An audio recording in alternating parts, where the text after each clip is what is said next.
In addition to the traditional escrow models of holding deposit materials and sharing them with a beneficiary in a release event, Escrow London provides a couple of different alternative approaches to continuity of service.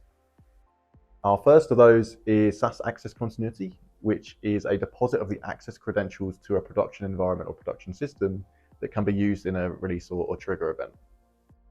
The use of those access credentials effectively provides access to an existing environment, negating the need to actually rebuild a service, but it's better suited to single-tenanted environments where it's a single account or environment for a single user or client of the software or software package. In a release event, those credentials can be transferred to a beneficiary to gain access to their environment and their data, or Escrow London can use those credentials to pay any outstanding invoices to ensure that existing environment continues to operate in the meantime. Source code can be included in that service and often is to ensure that the product can be maintained in the future, and effectively is a bolt on to that option and that kind of continuity service, if you like. This is the most robust and comprehensive escrow solution in the market today and quite unique to Escrow London. This service includes, just like a traditional escrow service, a deposit of all the materials that make up the product that could then be used in a release event.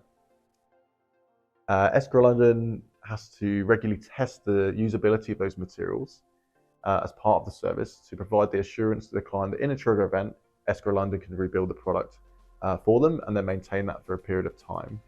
And effectively buy the client time to then make a longer term plan around what they want to do with that service or that product. So in order to do that, we do regular testing, as I mentioned, where we're taking those deposit materials and redeploying those in an environment and completely in our control. And then we can invite the beneficiary in to do some functional tests to provide them that comfort and assurance that that product is usable, and effectively mirrors the production version of the system that they're used to working with on a daily basis. That also includes a deposit of any data in the environment. We test that data and databases can be included and imported effectively into the system. And the system then works as expected and as it does under the production environment. That's purely done for testing, and then we repeat that on a periodic basis depending on how often the product is updated, how often new features are released, for example, but typically then done, as I mentioned, a couple of times per annum to ensure that the latest materials are usable.